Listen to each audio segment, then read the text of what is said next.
வணக்கம். ஈஸ்டர் தின தாக்குதல் இடம்பெற்று 5 வருடங்களுக்கு மேல் ஆகிறது. 2019 ஆண்டு ஏப்ரல் மாதம் 21 தேதி ஒரு குறுகிய நேர இடைவெளிக்குள் இடம்பெற்ற குண்டுவெடிப்புகளினால் பல உயிர்கள் பலியாகின. 3 தேவாலயங்கள், 3 ஹோட்டல்கள் அடங்கலாக 8க்கும் மேற்பட்ட குண்டுவெடிப்பு சம்பவங்கள் இடம்பெற்றன. இதில் 45 சிறுவர்கள், 40 வெளிநாட்டவர்கள் அடங்கலாக 250க்கும் மேற்பட்டவர்கள் உயிரிழந்தார்கள். 400க்கும் மேற்பட்டவர்கள் காயமடைந்தார்கள். அன்றிலிருந்து இன்று வரை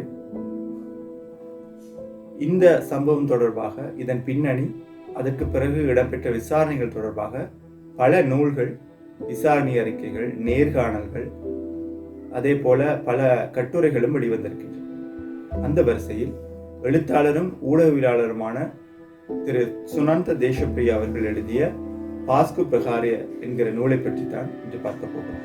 2019 ஆண்டு ஏப்ரல் மாதம் 21 தேதி காலை 8:45 மணி அளவில் கட்டுவாப்பிட்டி தேவாலயத்திலும் கொச்சிக்கடை தேவாலயத்திலும் 2 குண்டுவெடிப்புகள் இடம்பெறுகின்றன. 8:47 மணி அளவில் கிங்ஸ்பரி ஹோட்டலிலும், 8:54 மணிக்கு சினமன் கிராண்ட் ஹோட்டலிலும், 8:57 மணிக்கு ஷங்ரிலா ஹோட்டலிலும் குண்டுவெடிப்புகள் இடம்பெறுகின்றன. 9:05 மணி அளவில் மட்டக்களப்பு ஜாயன் தேவாலயத்திலும், 9:12 மணி அளவில் மீண்டும் ஒரு முறை, இரண்டாவது முறையாக சினமன் கிராண்ட் ஹோட்டலில் இன்னும் ஒரு குண்டுவெடிப்பு சம்பவம் இடம்பெறுகிறது. பிற்பகல் 1:45 மணி அளவில் திகிவளி விடுதி ஒன்றிலும், 2:15 மணி அளவில் தெமட்டகொடை குடியிருப்பு பகுதியிலும் குண்டுவெடிப்புகள் இடம்பெறுகின்றன. இந்த நூலின் ஆரம்பத்தில் அதன் எழுத்தாளர் சுனந்த தேசப்பிரியா இவ்வாறு தெரிவிக்கிறார். இந்த நூல் எழுதும் வரையில் ஆன காலப்பகுதி வரைக்கும் வெளியாக இருந்த கட்டுரைகள், நூல்கள், பாராளுமன்ற ஹென்சாட் அறிக்கைகள், விசாரணை அறிக்கைகள், நீதிமன்ற தீர்ப்புகள், நேர்காணல்கள், இவை அனைத்தையும் மூலமாக கொண்டுதான் தான் இதை எழுதுவதாகவும், இதில் உள்ள சகல தரவுகளுக்கும் எழுத்து மூல ஆதாரம் இருப்பதாகவும், ஒட்டுமொத்தமாக இந்த புத்தகத்துக்கு அதன் எழுத்தாளர் என்ற வகையில் தான் அதனுடைய தகவல்களுக்கு பொறுப்பு கூறுவதாகவும் தெரிவிக்கிறார். பொதுவாக இந்த மாதிரியான ஒரு தாக்குதல் இடம்பெற்றால் சில கேள்விகள் வரும். இதை யார் செய்தார்கள்? ஏன், எதற்காக செய்தார்கள்? எப்படி செய்தார்கள்? இந்த தாக்குதல் நடக்கப் போகிறது என்று யாரும் முன்கூட்டி அறிந்து இருக்கவில்லையா? இதை தடுத்திருக்க முடியாதா? போன்ற கேள்வி. 2011 ஆண்டிலேயே அப்பொழுதைய மேல் மாகாண ஆளுநரான அலவி மௌலானா அவர்கள் காத்தான்குடி பகுதியில் அடிப்படைவாதிகள் இயங்கி வருவதாக தெரிவித்திருப்பதாக சுனந்த இந்த புத்தகத்தில் குறிப்பிடுகிறார். 2013-14 காலப்பகுதியில் போலீசுக்கு அவர்களை பற்றிய தகவல் கிடைக்கிறது. அசாத் சாலி அவர்கள் அவர்களை பற்றி அறிவித்திருக்கிறார். அதற்கு மேலதிகமாக அகில இலங்கை ஜமையத்துல் உலமா சபை இவர்களை பற்றி அறிவித்திருக்கிறார். 2015 ஆண்டு சூஃபி முஸ்லிம்கள் சஹ்ரானினால் தங்களுக்கு ஏற்படும் பிரச்சனைகள் தொடர்பாக புகார் அல்லது முறைப்பாடு கொடுத்திருக்கிறார். இதே ஆண்டில் NSC, அதாவது நேஷனல் செக்யூரிட்டி கவுன்சிலுக்கு இவர்கள் பற்றி தகவல் கிடைப்பதாக சுனந்த இந்த புத்தகத்தில் குறிப்பிடுகிறார். இந்த NSC என்பது முக்கியமானது. நேஷனல் செக்யூரிட்டி கவுன்சில் என்பது இலங்கையின் தேசிய பாதுகாப்பு தொடர்பான தகவல்கள் அலசி ஆராயப்படும், முடிவுகள் எடுக்கப்படுகின்ற ஒரு இடம் அல்லது அந்த கூட்டங்கள். இந்த கூட்டங்களுக்கு ஜனாதிபதி, ஜனாதிபதி செயலாளர், பிரதமர், பாதுகாப்பு செயலாளர், முப்படை தளபதிகள், போலீஸ் மா அதிபர், புலனாய்வு துறை தலைமை அதிகாரிகள், அதே போல பாதுகாப்பு சபை அதிகாரிகள் போன்ற பலரும் கலந்து கொள்ள வேண்டும், கலந்து கொள்வார்கள் அல்லது கலந்து கொள்ள வேண்டும். இது ஏன் முக்கியத்துவம் பெறுகிறது என்பதை நாங்கள் பிறகு பார்ப்போம். 2016 ஆண்டிலிருந்து சஹ்ரான் கண்காணிக்கப்படுகிறார். ஆனால் அவருடைய செயல்பாடுகள் தொடர்வதாக சுனந்த தெரிவிக்கிறார். இதன் விளைவாக 2017 ஆண்டு அல்லது 2017-18 ஆண்டுகளில் மாத்திரம் சூஃபி முஸ்லிம்கள் சஹ்ரான் மற்றும் தௌஹீத் ஜமாத் இயக்கங்களுக்கு எதிராக சுமார் 11 முறைப்பாடுகள் கொடுத்திருக்கிறார். ஆனால் அவருடைய செயல்பாடுகள் தொடர்கின்றன. 2017 ஆண்டு காத்தான்குடி நகரில் இடம்பெறும் ஒரு பாரிய வன்முறை சம்பவத்தில் விளைவாக 7 பேர் கைது செய்யப்படுகிறார். இதன் பிறகு சஹ்ரான் அடங்கலாக 3 பேருக்கு எதிராக அல்லது 3 பேருக்கு பிடியாணை பிறப்பிக்கப்படுகிறது. அதாவது அரெஸ்ட் வாரண்ட் பிறப்பிக்கப்படுகிறது. அதே போல அவர்கள் வெளிநாடு செல்ல தடை ஆணையும், வெளிநாடு செல்வதற்கு தடை விதித்து தடை ஆணையும் பிறப்பிக்கப்படுகிறது. ஆனாலும் செயல்பாடுகள் தொடர்ந்த வண்ணம் தான் இருக்கின்றன. 2017 ஆண்டின் இறுதிக்கால பகுதியிலிருந்து 2018 ஆண்டின் இறுதிக்கால பகுதி வரைக்கும் இலங்கையினுடைய 15 வெவ்வேறு இடங்களில் பயிற்சி முகாம்கள் நடத்தப்பட்டிருப்பதாக விசாரணை அறிக்கையை 127வது பக்கத்தில் குறிப்பிடப்பட்டிருப்பதாக சுனாந்த இந்த புத்தகத்தில் குறிப்பிடுகிறார். 2018 ஆண்டு NSCக்கு, அதாவது நேஷனல் செக்யூரிட்டி கவுன்சிலுக்கு, அப்பொழுதைய புலனாய்வுத்துறை தலைமை அதிகாரியான திரு நிலந்த ஜெயவர்தன மூலமாக இவர்களை பற்றிய தகவல் முன்வைக்கப்படுவதாக, இந்த கூட்டத்தில் முன்வைக்கப்படுவதாக சுனாந்த குறிப்பிடுகிறார். இந்த நிலந்த ஜெயவர்தன முக்கியத்துவம் பெறுகிறார். ஏனென்றால் இவர்தான் அப்போதைய அந்த காலகட்டத்தில் புலனாய்வுத்துறை தலைமை அதிகாரி. அது மட்டும் இல்லாமல் தாக்குதல் நடந்த அன்று காலை கூட, அதாவது தாக்குதல் நடைபெறுவதற்கு முன்னர் காலையில் கூட இந்த தாக்குதல் நடைபெற போகும் நேரம் உட்பட பல தகவல்களை இவர் அறிந்து வைத்திருந்ததாக சுனாந்த இந்த புத்தகத்தில் குறிப்பிடுகிறார். அது மட்டுமல்லாமல் இந்த தாக்குதலை தடுப்பதற்கான பொறுப்பும் இயலுமையும் இவருக்கு இருந்ததாக பாராளுமன்ற விசாரணை ஆணைக்குழுவும், அதே போல ஜனாதிபதி கமிஷன் அல்லது ஜனாதிபதி விசாரணை குழுவும் அவர்களுடைய அறிக்கையில் தெரிவித்திருக்கிறார். அதுக்கு மேலதிகமாக ஒரு உயர் நீதிமன்ற தீர்ப்பும் அவருக்கு எதிராக, அல்லது இவர் குற்றவாளியாக அறிவிக்கப்பட்டு ஒரு தீர்ப்பும் வழியாக இருக்கு. இது எல்லாவற்றுக்கும் மேலதிகமாக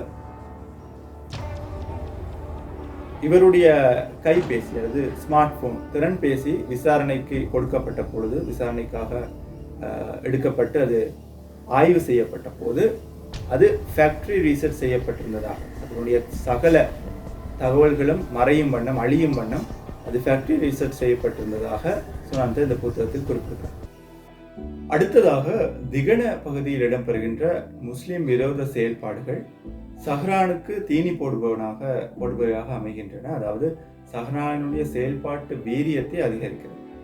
2018 ஆண்டு அக்டோபர் மாதம் 7ஆம் தேதி நடைபெறுகிற NSC கூட்டம், நேஷனல் செக்யூரிட்டி கவுன்சில் கூட்டம் முக்கியத்துவம் பெறுகிறது. ஏனென்றால் பிரதமர் ரணில் விக்ரமசிங்கே அவர்களும் அப்பொழுதைய பாதுகாப்பு ராஜாங்க அமைச்சர் ருவான் விஜயவர்தன அவர்களும் கலந்து கொள்கின்ற இறுதி NSC கூட்டமாக அது அமைகிறது.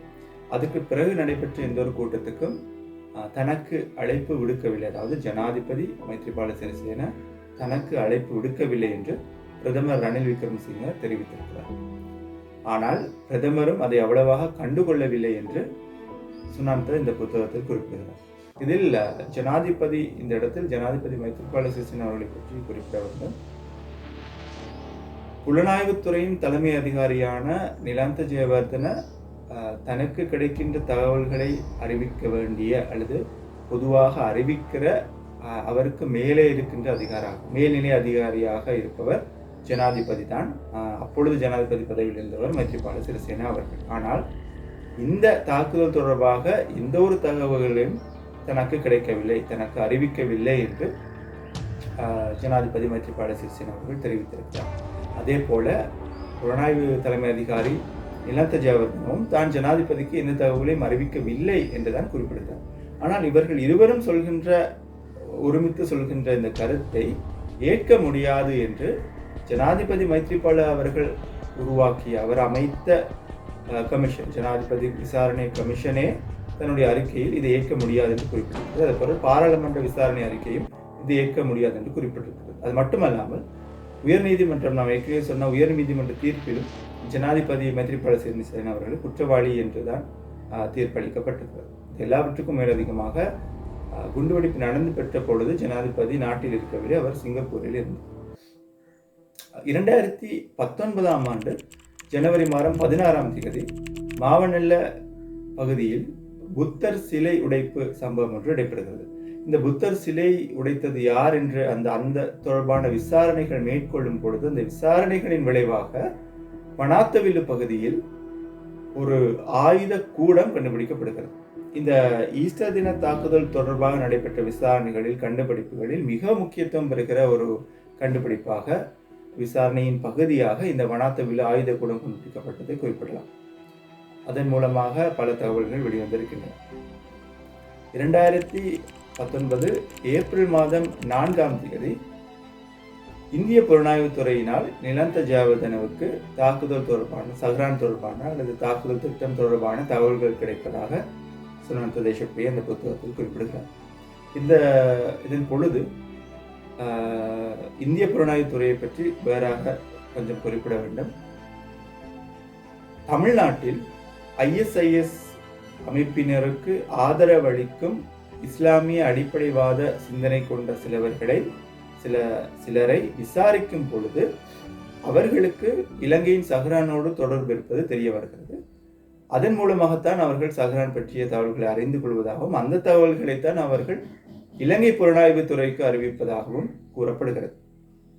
அதோடு அபுஹிந்த் என்கிற ஒரு ஒற்றரோடு சஹ்ரானுக்கு இணைய வழி தொடர்பு ஏற்படுவதாகவும் கூறப்படுகிறது. இந்த தகவல் அனைத்தும் விசாரணை அறிக்கையில் இருப்பதாக சுனந்தா குறிப்பிடுகிறார். அடுத்ததாக தாக்குதலுக்கு பிறகான சட்ட நடவடிக்கைகளை பற்றி சுனந்தா இந்த புத்தகத்தில் குறிப்பிடுகிறார். 2023 மார்ச் மாதம் அளவில் வரைக்கும் கிட்டத்தட்ட 36 வழக்குகள் பிரதேச நீதிமன்றங்களில் இந்த தாக்குதல் தொடர்பிலான வழக்குகள் தொடுக்கப்பட்டிருப்பதாகவும், அதே போல ஜனாதிபதி ஒருவர் பதவியில் இருக்கும் பொழுது அவரை விசாரிக்க முடியாது என்கிற காரணத்தினால் ரணில் விக்ரமசிங்க அவர்களுக்கு எதிராக தொடுக்கப்பட்ட வழக்குகள் சில